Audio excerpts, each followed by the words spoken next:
We're going to be talking about Blank the series. I've been putting off this video for quite a while. I've been very nervous and anxious to make this video, to be honest. But here we are. We're going to do it. Okay, so I have been a little bit nervous and anxious to make this video because there's definitely elements of this web series that I haven't really gravitated towards. And I don't want to be that person that like sort of, sits there and says all this negative stuff about a series that clearly so many people really enjoyed watching. I don't want to be that person, but I have been getting a lot of people asking me to make a video on it. So here I am. Now, just for a bit of backstory, for those that aren't aware, Blank the series is a web series. It's on YouTube. I'll have a link to the YouTube channel. You guys can go watch the first season. The full first season is up currently. I think the second season starts May, so this month sometime. It is based in the same universe as Gap the series, from what I understand.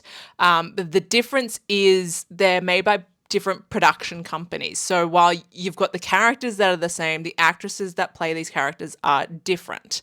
So keep that in mind because that got me confused for a little bit.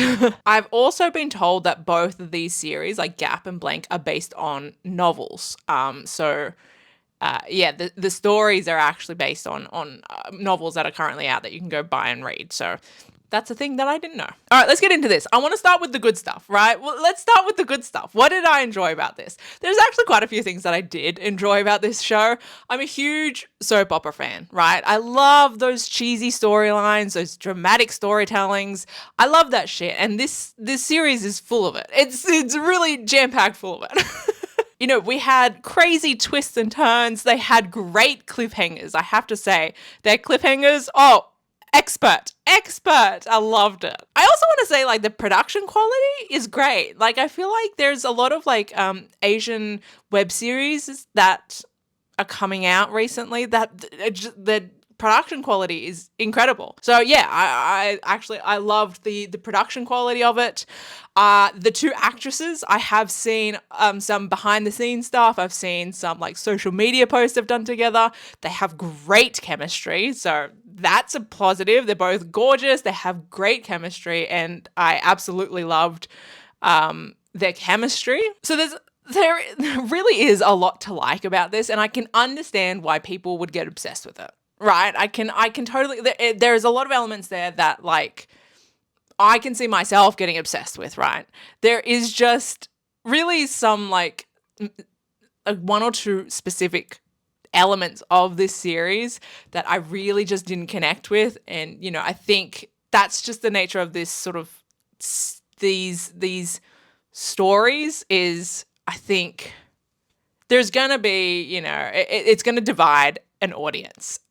Right? That's just the nature of it. Some people won't mind it. Some people just won't connect with it at all. So I'm obviously sort of talking about, it's not necessarily the age gap because I love a good age gap, right?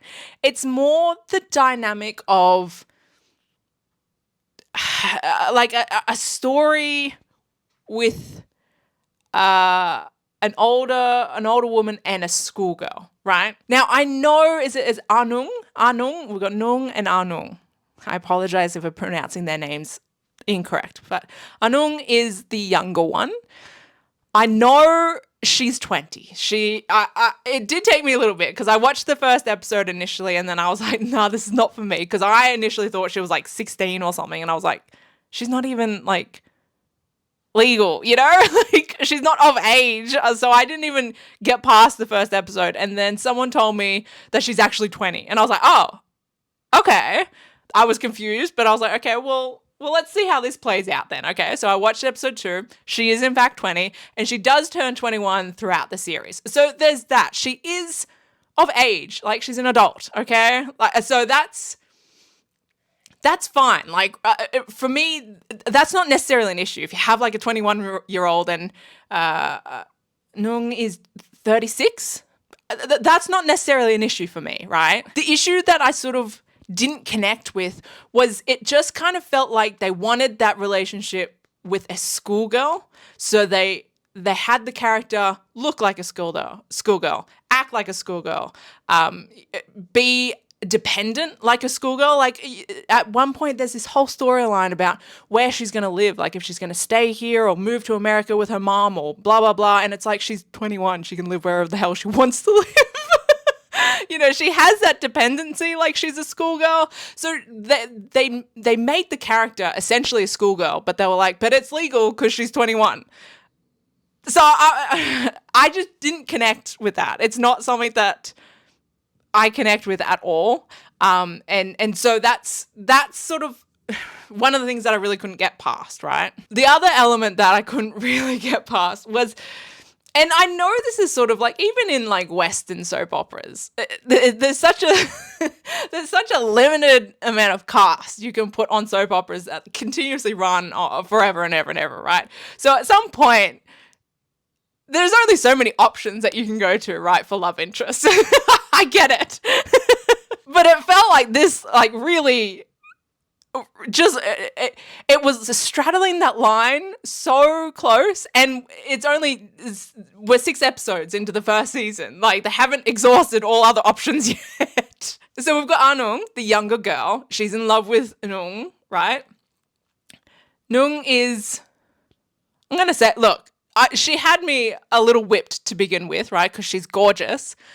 But she's quite selfish, I'm not going to lie. We'll get to that in a little bit. But she's convinced herself that she's, no one's worthy of her love, right? So she's gone out by herself and rejected everyone, but she still goes back for money whenever she wants to. So take that as you will. She ran away from her fiance. Like, we open season 1 from her fiance. She's at her wedding day, right? She's going to walk down the aisle and then she decides to run away. He's not worthy, okay? Turns out her fiance that she ran away from on her wedding day is actually Anung's biological father, okay? Not only that, is Anung's biological mother, who comes back at some point during the series after like disappearing on Anung for her entire life. She now has come back. Turns out she was like good friends with Nung in high school, right? Not only were they good friends, but Anung's mum actually had a crush on Nung as well. So it's just going around the family, right? They're all in love with Nung, and she has told every single one of them at some point in their lives that they're not worthy of her. And then we also just had lots of references to, obviously there's this like dynamic of like they're trying to keep this sort of, this flirtation, this relationship, whatever this is, secret, right? Because obviously, there's lots of elements in play. But Anung's mum and other people mistake this for Nung wanting to be Anung's mum. And I was like, can we stop with that reference? Because it's just making things worse for me.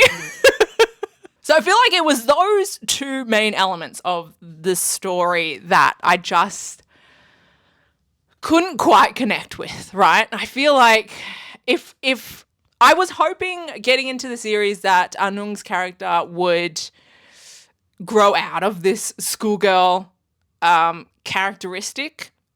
It didn't feel like she did for me. I mean, I know we did have like these conversations of, she puts on this personality to distract others from what's really going on with her. I understand that.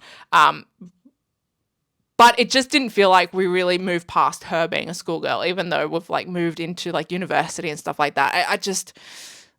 I don't know. And not only that, it kind of felt like we brought everyone else's immaturity down to meet her schoolgirl level. Like I mentioned, Nung is quite a selfish person, and that was fully on display in the last episode, in episode 6, where, her grandmother dies, she is feeling guilty and lashing out at everyone, right?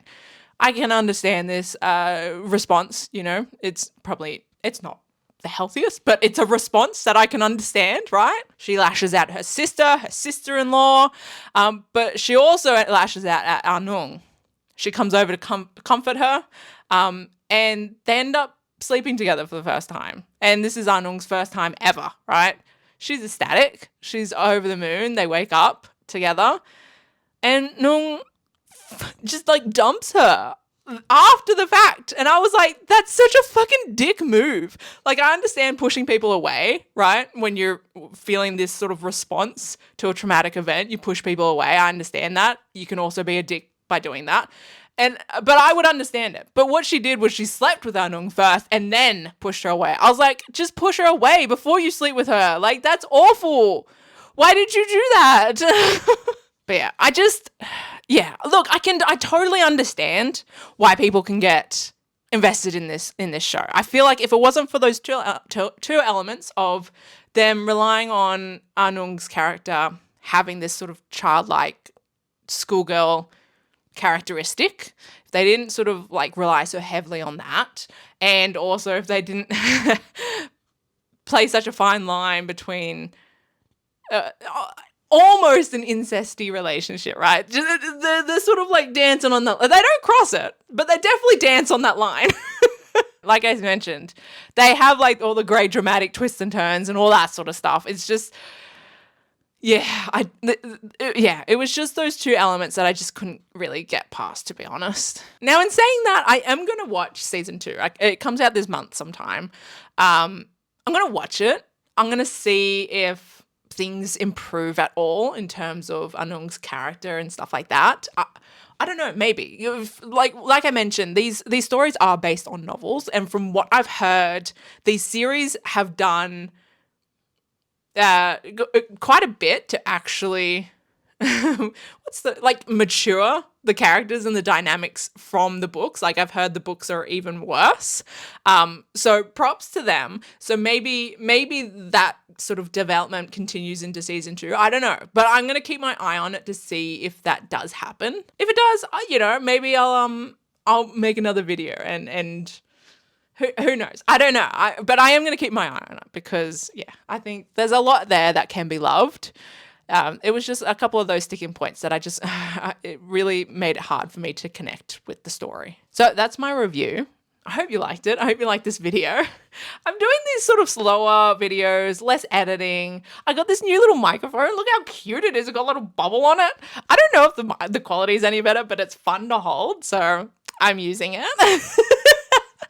Yeah, I'm just kind of like, I'm slowing it down a little bit. I don't know. I'm just getting back to my roots of just sitting down and chatting to you guys about things that interest me in the queer space. So I don't know. Let me know your thoughts.